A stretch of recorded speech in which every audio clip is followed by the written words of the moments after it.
Hey friend, it's me again. Thought I'd pop back in and do a little, another video, something a little bit more upbeat than the first one, my emotional messages from my mommy. I hope that you all enjoyed it and you watched it. I didn't think I could get through that video, but I did, and it's going to help me preserve those memories of my mom, of her voice, and I'm so glad that I thought to do that.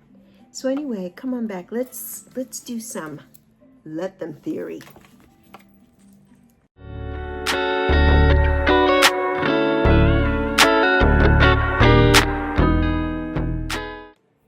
Hi, my beautiful friend. Thank you for coming back. Episode 91. It's still March 9th, 2025 when I'm filming this. And I just wanted to come back, do a little let them theory. I'm really getting into it, and not finished with the book at all. I'm just doing chapter by chapter and just reading little things that catch my eye, and then I'll go back and probably read the whole thing through. But let them theory, and something that caught my eye this morning as I was perusing the book and just smelling it. The smell of the pages. I keep wanting to, everybody that, not everybody, but most people that I know, they're all doing audiobooks. And I would love to get into an audiobook, but I just like the tactile feel of a book, of the pages and the smell, the sound of the binding and the pages rustling. I just like that. But I was looking at chapter 8. And chapter 8 is the right decision often feels wrong. And it was a listener of Mel Robbins, the author of the book. And it says, recently a listener of the Mel Robbins podcast wrote to me this question. So this person wrote to her, and I loved it. So they said, Mel, I'm engaged and soon to be married. The wedding is a few weeks away, and I know this should be one of the happiest moments of my life, but it's not. The closer we get to the wedding, the more my fiance and I are fighting. I can't stop shaking this feeling of dread.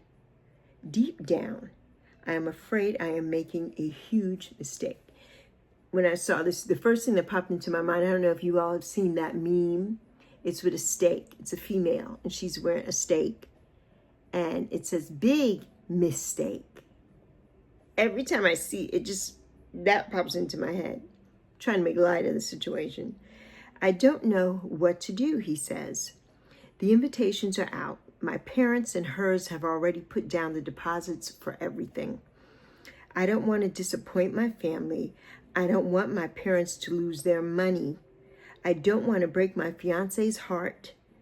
I don't want her parents and everyone else we know to be mad at me. How do I call this off? And when I read this, I'm like, oh my goodness, because you have those moments. I have not been in this situation, but, when you know that I've been in other situations where that you just can't go on. You just cannot continue with how things are going. And it's going to hurt somebody. And that goes back to the boundaries also. I feel like these two books should be, as if you don't know. Oh, hey, welcome. Welcome, my beautiful day oneers. And welcome, new friends. If you just popped across this video, my name is Alexis. My friends here call me Lexi. And I'm also known as Sexi Lexi. That's sexy with an I. And Luscious Lexi. And welcome to my channel, and my day one is my real ones. Welcome back. But I feel like, I told you all that, and my new people don't know, but I went back to school at 45 to become a college professor. And I got my Bachelor of Arts in Educational Studies at the age of 49. And I went straight through to get my master's. And at the age of 51, I received my master's in adult education and training with my specialty, in education with my specialty on adult education and training. And I feel like if I taught a class, I would love to teach a class on both of these books. This would be what my semester would be about. This right here. You know what I mean? I feel like these two books go hand in hand. And, you know, I've not been in this situation as this gentleman, but in a similar situation to where, you know that you have to put an end to something. You know it's a mistake. You've gotten all the messages from the universe telling you, deep down in your gut, your intuition, but you didn't listen, and you kept going and going and going because you felt like, I don't want to hurt somebody's feelings, but you know, to hell with that. In my case, it was a catfish situation, and something that another video that I'm going to get into at a later time. I was going to do it in February, and then we all know how that ended in February, so that'll be for another time. But anyway, and if you don't know, go back to, gosh, I don't even know what episode, in the 80s. Go to the episode that says, my daughter's deadbeat dad died. Go to that episode, and you'll know what I'm talking about. So anyway, worrying about somebody else's feelings when that person was not even real to begin with. You know what I mean? Totally different from this, but, you know, you can't stay in something to please somebody else when you know it's wrong, and you know it's wrong for you. You just can't stay there. You know what I mean? So Mel says, just reading the question, I could feel my heart seize. I bet yours did too. It did. When the stakes feel this high, the right answer always feels wrong. And it does. It always feels wrong. I mean, you know, like she says, on the surface, the answer is simple, even though it doesn't feel like it. But it's simple. And the answer is, boy, get out of there. You can't start a life and a marriage with somebody else when you know deep down in your heart that this is not going to work, this isn't it for you. So you're going to go into it already setting yourself up to fail? No. You know, you just cannot do that. You just can't. You know what I mean? And, you know, and she says you got to learn to ride the emotional wave. You know what I mean? And it's so true. You know, she's like, what helped me is thinking about emotional discomfort, like learning to ride a wave in the ocean. Excuse me, because at their core, emotions are like waves. They rise and fall, don't they, though? I know that so much, especially in grieving, the grieving process of losing my mom. You know what I mean? If you saw, you know, episode 90 and messages from my mommy, you know, that I even got through that video is a feat in itself. And I said that in the video. It's a feat in itself. You know what I mean? But grief, you know, what I say is love with nowhere to go. You know, that's a quote. I didn't make that up, by the way. But it's a quote. Grief is love with nowhere to go. You know what I mean? And the waves and the ebb and flows of it. You know, any little thing could just trigger you. Any little thing, you know, you see a commercial on TV. You see, you know, you look outside and it's raining, but you think about a time when you did something with your mom and it was raining, or with whomever your loved person is, you know what I mean? Or your loved one who's left or gone, you know what I mean? It's just something. So she says, let me is the part where you remind yourself that this too shall pass. You are stronger than anyone else's emotional reaction. Exactly. You're stronger than anyone else's. And this is where the book of boundaries comes in hand. Because that is for you, not for them. The boundary is for yourself, not for them. And in this case, it's for yourself. I mean, yes, you know, you're sorry that it had to come to this, but you can't worry about that other person at the moment. You got to take care of you. You know, like when you're flying in the plane and the plane is going down, you put the oxygen mask on you first before you start helping the baby or the person next to you or whomever. You got to do that first, self-preservation, and then you get to everybody else. Let them have their opinions. Let them have their reactions. Let me have mine. Let your emotions rise up and give yourself the space to process your emotions too. Yes. Yes. Let them have their emotions. Let you have yours. You have to have yours too. You know what I mean? It wasn't like you went into this took some thought and some freaking courage to even get up the gumption to tell somebody that this is not going to work for me. And knowing everything that has gone into this, you know what I mean? You just can't do something because, oh, we spent all this money, blah, blah, blah. No. If it's not going to work, it's not going to work. And you're going to be miserable. And then what's going to happen? You're going to end up in a divorce or in whatever the situation is. And it'll be even worse than if you would have just put the kibosh on it in the first place. Never let someone else's emotional reactions keep you from making the hard decision. Let me be honest with myself and others. Let me do the hard thing that is painful now, because it is the right thing to do and will save me from so much pain later. It isn't that to choose, financially and otherwise. It'll save you from so much pain later. Let me give myself the opportunity to have the life I deserve. Yes, absolutely. You know, so let's summarize. When you have learned about dealing with someone else's emotional reactions, right now you allow other people's emotional reactions to dictate your choices. The let them theory empowers you to take a step back when you or another adult is acting like a child. You got to take a step back, and you can't let somebody else's emotional reactions dictate how you handle the situation, because it's never going to be a good time to handle this situation. Never going to be a good time. You know what I mean? So it's got to go. You got to say no. You know, she has 3 different tenets here. Number 1 is problem. You're allowing other people's emotional immaturity to have power over your life.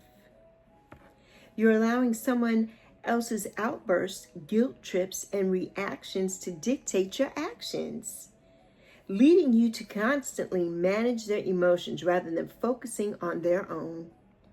This means you're always prioritizing the emotional needs of others at the expense of your own happiness. Well, I mean, she said a mouthful there, didn't she? How many times have we sacrificed ourselves to make somebody else happy when we are miserable as all get out? How many times have we done that? You know what I mean? How many times? And I know for me, at 60 years old, that shit is over. I'm not doing that. No. And it's not selfish. It's self-preservation. It's not selfish. You know what I mean? We all have emotions, but you got to take care of yourself. You know what I mean? You got to put that oxygen mask on you first. Truth. This is number 2. Other people's emotional reactions are not your responsibility to manage. They're not. Like something I always say too, it's like what you feel and what you think, and it's none of my business. It's none of my business. I've got to take care of me. What you're going through is none of my business. When it comes to a conflict between, 2 people or however, whatever's going on. It's none of my business. What you think is your business, what I think is mine. But I'm going to let you know now, I'm out of here. I'm getting out of this. And this is why I love this book. Because this book really shows you how to freaking handle that as well. As the let them theory, as well. You cannot control how others feel or respond, nor can you fix their emotional immaturity. Most adults have the emotional capacity of an 8-year-old, and you can't change that. You really can't. You can't change that. You can't. They're going to have a tantrum, and they're going to be the victim, and all of that is going to go on. You can't, there's nothing you can do about that. The solution, she says, using the let them theory, you can stay in control even when an adult is acting like a child and having an emotional outburst. Make the right decisions for you, even if they make other people upset. Thank you. What I talked about yesterday, what I talked about in episode 89, you know, I had to do what was right for me in the decision to block someone on YouTube because they felt like they could disrespect me. I wasn't going to let that happen. You don't know me from Adam. I'm not going to let you talk to me any kind of way in a chat. Are you freaking kidding me? Absolutely not. You maintain your power when you stop taking on the burden of others' emotions. When you stop taking on the burden of others' emotions and act in a way that aligns with your values. Can I get an amen? Whoop, whoop. Yes. Yes. You know what I mean? You cannot take on the burden of other people's emotions. You cannot. You cannot. I can't even imagine the pit in my stomach if I'm like, oh, I can't tell them because, oh, they're going to be upset. They're going to cry. No. No, no, no, no, no, no, no, no, no. You know, you have to. Your energy and your sanity above anything else. Above anything else. When you say let them, you give others the space to experience their emotions without making it your responsibility to manage or fix them. I'm a grown-ass woman. I'm not here to fix you or manage you. I'm not here to do that. I'm here to manage myself. When you say let me, you find the courage to make the right decisions for you, even if it'll feel wrong to others. It's time to grow up and act like a mature adult. Yes, yes, yes, yes, yes. And that is our lesson for today. I just love that. I just love that whole chapter. You know what I mean? I love that whole chapter. You know, and the next one, chapter 9, is amazing. I mean, this whole book is amazing, let's face it. But chapter 9 is about overcoming chronic comparison, something that we all do here on this platform, on YouTube. You know, comparing ourselves to, I mean, they look like me or they're doing the same thing as me. Why do they have 1 million views to their videos and I have 2? You know, did they get monetized in 30 days with not even a quarter of all the videos and content that I put out? Why, you know, there's all this comparison. You know what I mean? But it's like, let them. You got to do, everything is going to happen as it's going to happen for you. You can't be comparing yourself to somebody else. You just can't. You know, comparison is most definitely the thief of joy. That's one of my favorite quotes. Comparison is the thief of joy. Every time. No matter what you're comparing anything to. You know, if I'm comparing my weight loss journey to somebody else, well, how come they lost? We're all different. Everybody's different. Just like I was saying in the video where my daughter had to have surgery and everybody around her and people that she worked with were like, well, it only took me a day to heal. And why is it taking you so long? And da-da. Like, what? Come on now. We're all different. I can't compare my weight loss to my daughter. She's 27. I'm 60. This is a freaking struggle for me. You know what I mean? Our journeys are different. You know, they're so different. You know, so you just can't compare yourself. And she says in this chapter, and I'm going to leave it here, yes, life isn't fair. And it's not fair. Life is not fair, but guess what? You're going to get over it.